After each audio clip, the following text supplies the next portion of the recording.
What's happening, y'all? DKB here. So let's talk about kind of our season predictions a little bit. It seems like people are either clearly to the left with us being, basically an 0-17 type team, or, we're going to make the playoffs. That seems to be the two dedicated factions of either New York Jets fans or just people that are critical of the team.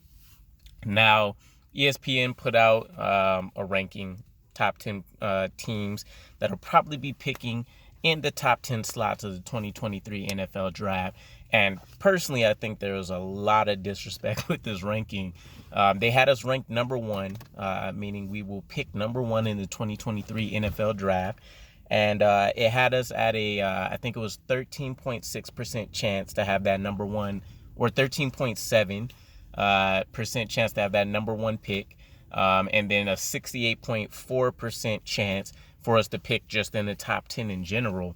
And when I think about it, they had us even rated higher than teams like the Bears, who have not really provided much of any additional infrastructure to Justin Fields, let alone a defense that's kind of been deteriorating.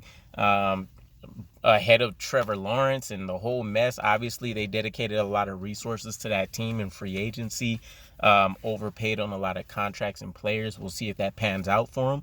And they also have, a better coaching structure, so that there shouldn't be as many distractions or problems with Trevor Lawrence in his second year. But still, if we're going to, compare apples to apples, you'd have to say we have the leg up on a lot of those players that were in the same general tier of us last year. We've made upgrades across the board, at least on paper, clear upgrades.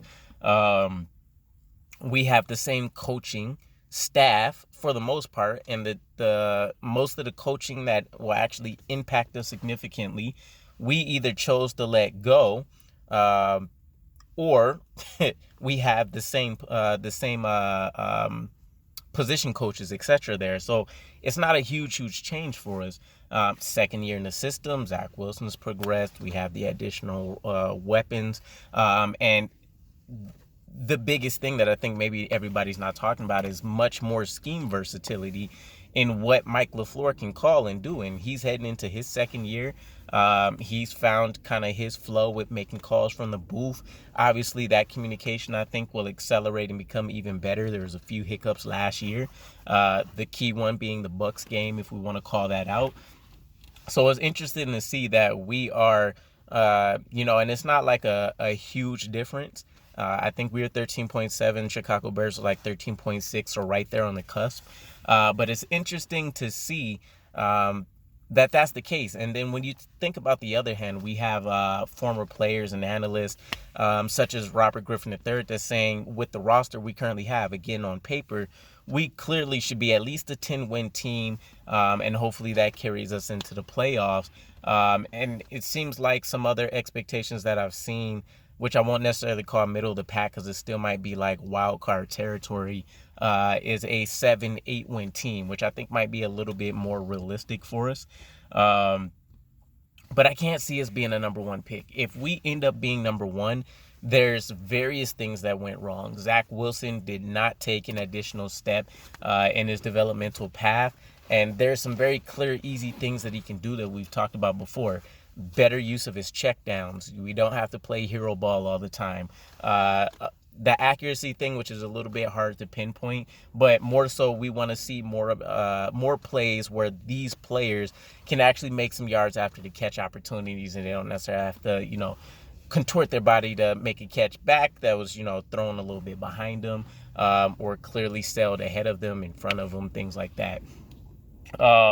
The running game will have to fall to pieces. I think there's not any realistic scenario where we see our running game take a step back. We've improved the offensive line. There's players we're expecting to come back, and we added some talent around them to help augment things we already had in place. Breece Hall, true third down running back. Michael Carter, he should be able to kind of improve the areas he struggled in last time, which will be more so the receiving game, picking up stunts and blocks. But even he sounds like he's been more he has a better understanding of where he needs to hit certain holes, some of the nuances in what the defense is showing and where he may be expected to go right away, and being able to take advantage of certain things like that.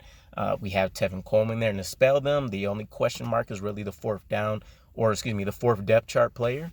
Wide receiver, obviously, no need to really beat into that, but we've improved significantly. The only real question mark is going to be, what do we do with Denzel Mims? Does he find a way to earn playing time? Which really he's only accounting for, if you think about the uptick in snaps he took due to injuries last season. I want to say he had about 324 snaps. So you're thinking realistically, he's probably closer to the 200, 250 mark if injuries didn't take place. So it's not a significant amount. And, DJ Montgomery, we're hearing, is kind of an ascending player during OTA so far. Tight end, obviously, completely revamped. There's not a single player in that room that was there from last season. Offensive line's been improved. And then the defense, they've had resources there. The defensive line is undoubtedly the strength of our roster, depending on what we do with the cornerback room. Linebackers, obviously, question marks there. But then that secondary, outside of the free safety spot, has been hugely transformed as well. So, again, a lot of things will have to go south. We'll have to be like 32nd ranked defense once again. And then we'll pretty much have to have that same streak of performances from like week 1 to week 9 that we had last season for the entire 17-game stretch in order for me to see that happen. I don't even want to go down the path of kind of what does that mean. And, players like Troy Anderson, I think that was the name anyways, but the Alabama kid, Will Anderson, I think it was. The beast there's, a few other things that could be done. Don't really want to travel down that path because I'm really not expecting it. I think this should be the turning point of the season where we start seeing ourselves picking no later or no earlier than the middle of the draft. Like, if we can't get that 18 to 32 slot, then I think this regime has kind of failed itself. And there's still a year or two if we let things work out with the full contracts in order to see how that pans out. But we've seen tangible proof that the coaching staff, the front office, they're on the same page.